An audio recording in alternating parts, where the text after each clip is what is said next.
Stephenson, leader of the opposition at Rutland County Council, a meeting that was so large you ended up with a good proportion of the public unable to get in because of fire regulations. This was a passionate evening, maybe more than some people would assume it would be. I have to say, me included, in terms of the wealth of support tonight.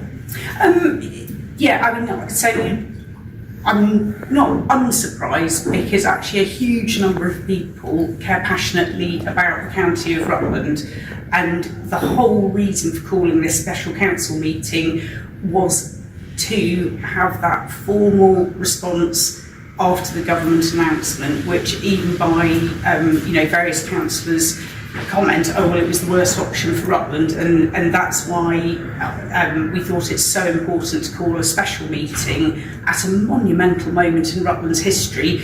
And actually the relief that we weren't imagining it has absolutely been shown by the fact that the council chamber was too full to let everybody in who wanted to come.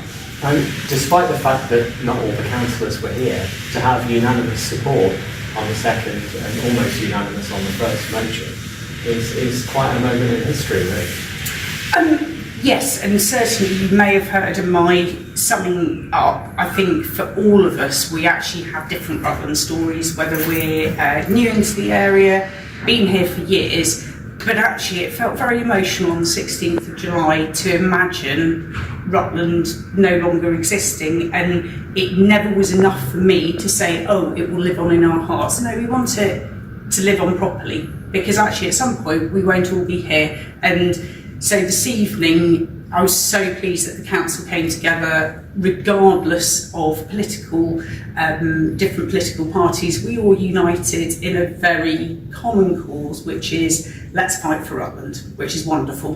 And there was a lot of acknowledgement cross-party about what the MP is doing to actually broker that. But to say that that's one voice and to have a council backing that, supporting it, independent of that, actually it's worth a huge amount. It is worth a huge amount. I mean, Councillor Dinsmore sort of pointed out, actually our MP is currently in opposition.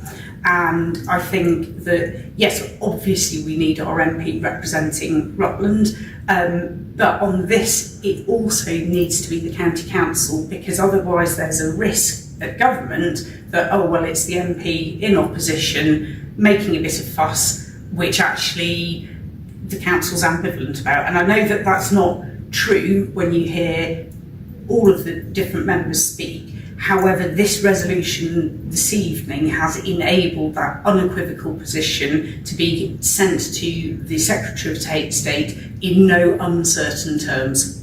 And the least favoured option, the 7% voted, Leicester City expanding plus the districts and Rutland together, which is what we're currently being offered. That was the least worked up proposal set on record tonight, supported by, again, cross-party. Yeah, and in fact I chaired that scrutiny evidence panel, and I assured members that I was going to be objective. As I said in the council chamber, we all know what my opinion and position has been ever since the white paper was announced. But being objective, looking at those three proposals, the North City South had the most evidence in it, the most modelling, specific work, the huge amount of work that went on, not just with Rutland councils, but actually in the other councils in that proposal. To have it dismissed with no explanation, I mean, that's actually unacceptable. That isn't transparent government, and actually I'm so pleased this evening that Rutland will be demanding accountability and explanation for that, and we're not alone. We'll be standing shoulder to shoulder with other councils in Leicestershire. And you said many times, not only in tonight's meeting, will we fight for Rutland?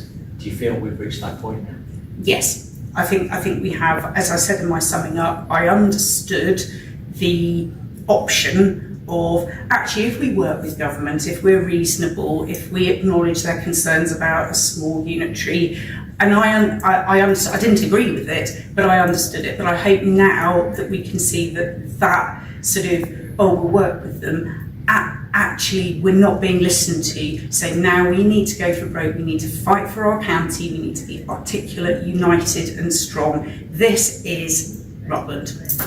And for those who don't know, back in the early 60s, there was someone very close to you, sadly no longer with us, who at 15 years old stood up in Victoria Hall and fought for Rutland.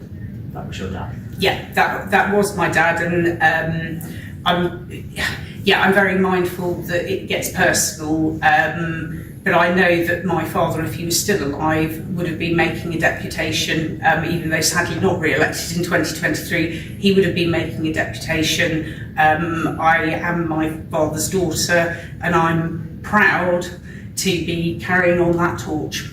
Absolutely, so thanks for joining us on Rutland County Council. Thank you very much.